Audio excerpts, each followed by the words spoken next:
Kidlat News Updates. Mga balita ngayon, laban ni Pacquiao at Barrios na uwi sa majority draw. Chinese na pumatay sa kababayan nito arestado sa Tawi-Tawi. Pangulong Marcos tumulak na pa Amerika para makipagpulong kay US President Donald Trump. Ako po si Cesar Soriano para ihatid ang nangungunang mga balita sa buong kapuluan ngayon.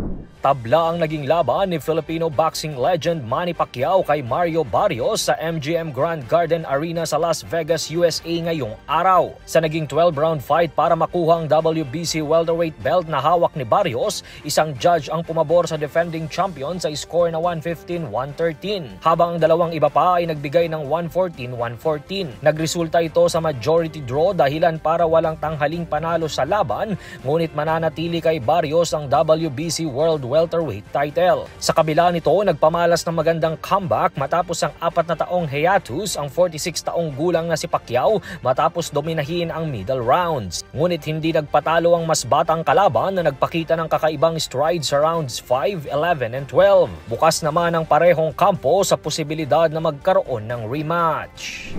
Huli ng mga operatiba ng Barm Police sa Tawi-Tawi ang isang Chinese national na pumatay sa kapwa nitong Chinese sa Makati City noong Oktubre ng nakaraang taon.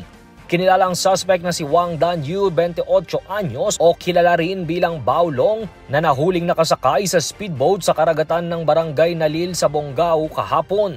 Agad na dinala sa Bonggao MPS si Wang na target ng Special Intelligence Operation na long extract kasunod ng pagpatay nito kay Liu Jiabin sa isang restaurant sa Makati.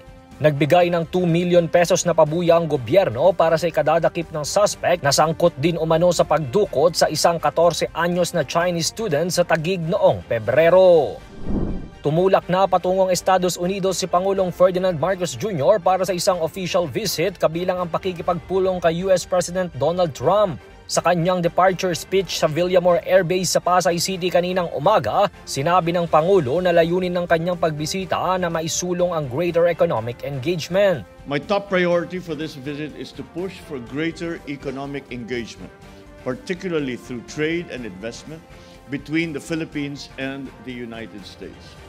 I intend to convey to President Trump and his cabinet officials that the Philippines is ready to negotiate a bilateral trade deal that will ensure strong, mutually beneficial, and future-oriented collaborations that only the United States and the Philippines will be able to take advantage of. Kabilang sa pag-uusapan ay ang 20% tariff rate na ipinataw ng US sa mga produkto ng Pilipinas na pumapasok sa Amerika na layuning pababain ng Pangulo. Makikipagpulong din ang Pangulo kay US Defense Secretary Pete Hegseth at Secretary of State Marco Rubio sa July 21. Magtatagal hanggang July 22 ang opisyal na pagbisita ni PBBM sa Amerika.